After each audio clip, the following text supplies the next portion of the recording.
మంచికి మధ్య మీ సేవకుడిగా ఉన్న ఒక్క మీ బిడ్డ మీద ఇంతమంది దాడి చేస్తా ఉన్నారు. అయినా మీ బిడ్డ అదరుడు, అయినా మీ బిడ్డ బెదరుడు.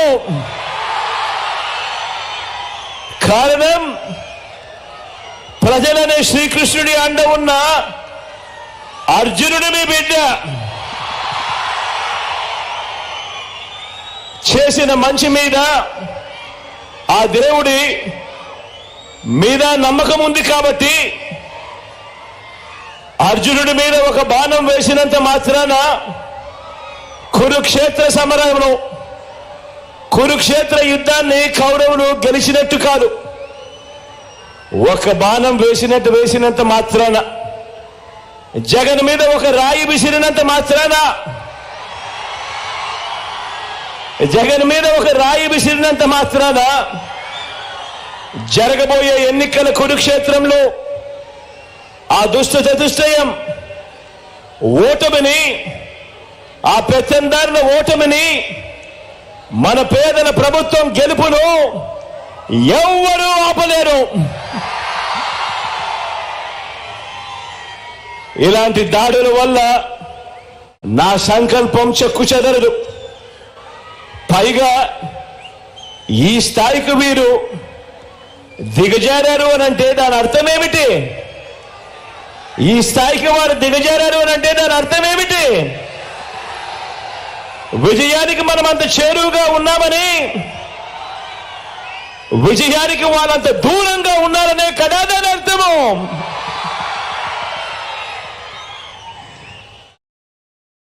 అందుకే చెప్తా ఉన్నా, ఈ తాటాకి చెప్పులకు నీ బిడ్డ అదరుడు, నీ బిడ్డ బెదరడు. మీకు సేవ చేయాలన్న నా సంకల్పం మరింత పెరుగుతుందే తప్ప ఏ కొంచెం కూడా వెనుకడుగు వేసే ప్రసక్తే లేదు. నా నుదుటి మీద వారు చేసిన గాయం, నా నుదుటి మీద వారు చేసిన గాయం దేవుడి దయతో అది ఇక్కడ తగల్లేదు, అది ఇక్కడ తగల్లేదు. అంటే దాని అర్థం దేవుడు మీ బిడ్డ విషయంలో ఇంకా పెద్ద స్క్రిప్టే రాశాడు అని చెప్పి దాని అర్థం.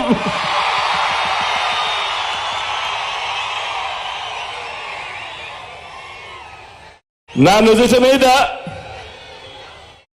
వారు చేసిన గాయం బహుశా 10 రోజుల్లో తగ్గిపోతుందేమో, కానీ పేదల ప్రయోజనాలకు చంద్రబాబు చేసిన గాయాలు, ఆయన పాలనలో ఆయన చేసిన గాయాలు, ఆ రైతులకైతేనేమి, ఆ అక్క చెల్లెమ్మలకైతేనేమి, ఆ నిరుద్యోగులకైతేనేమి, ఆ సామాజిక వర్గాలకైతేనేమి, ఆ చంద్రబాబు మోసాలతో అతలాకుతలమైన ఆ పేదల బతుకులు, చంద్రబాబు చేసిన మోసాలను, చంద్రబాబు చేసిన గాయాలను ఆ పేదలు ఎన్నడూ కూడా మర్చిపోయే ప్రసక్తే ఉండదు అని సందర్భంగా చెప్తా ఉన్నారు. గాయపరచడం, మోసం చేయడం, కుట్రలు చేయడం చంద్రబాబు నైజమైతే, మీ ఇంటింటికి మంచి చేయడం మీ బిడ్డ నైజం అని చెప్పి కూడా ఈ సందర్భంగా గర్వంగా చెప్తా ఉన్నా.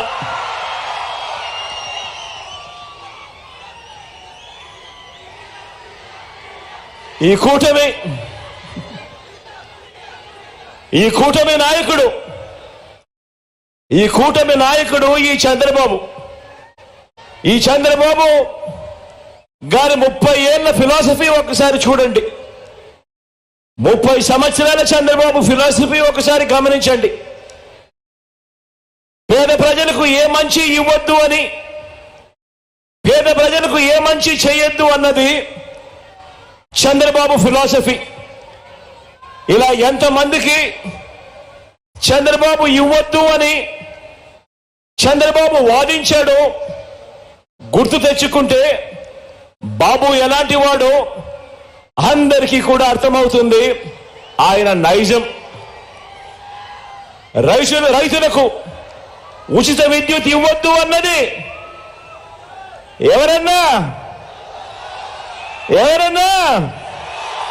ఎవరక్క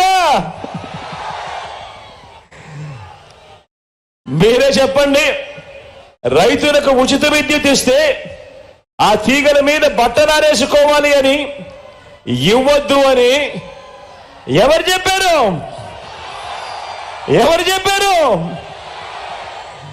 ఈ బాబే.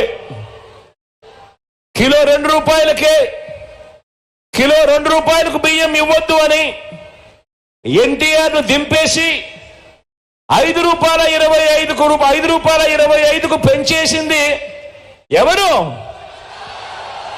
ఎవరక్క? ఎవరన్నా?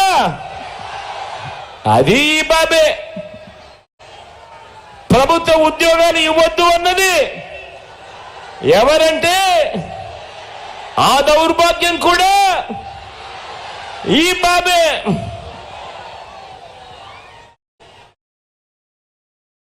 గవర్నమెంట్ బడిలో ఇంగ్లీష్ మీడియం వద్దు అన్నది,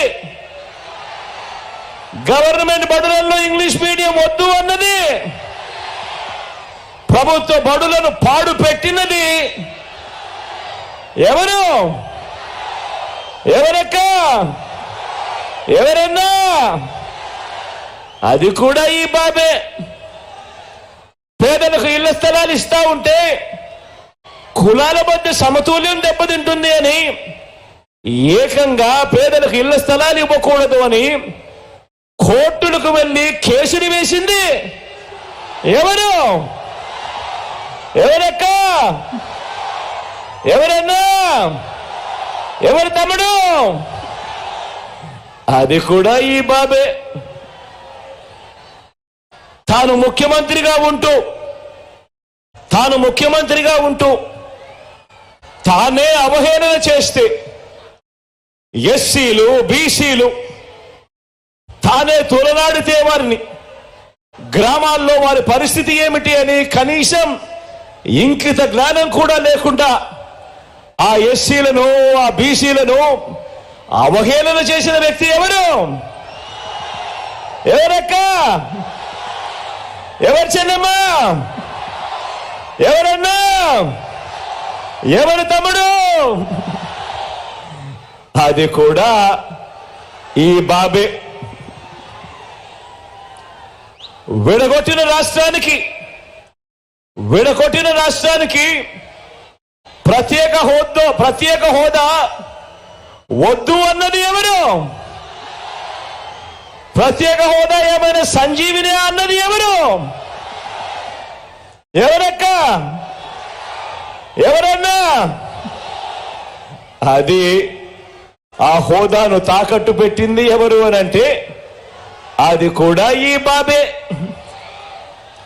చివరకు అన్నీ ఓడిపోయిన ఈ చంద్రబాబుకు, అన్నీ ఓడిపోయిన ఈ చంద్రబాబు ఎమ్మెల్యేగా ఓడిపోయి అతలాకుతమైన తన బ్రతుకును తాను ఉన్నప్పుడు అన్నీ ఓడిన ఈ చంద్రబాబును పార్టీలోకి చేరదీస్తే ఆ కూతుర్నిచ్చిన మామనే కుర్చీ కోసం ఆయన్నే వెన్నుపోటు పొడిచి ఆయన మీదే చెప్పులు వేయించి ఆయన మీదే రాళ్ళు కూడా వేయించి ఆయన చావు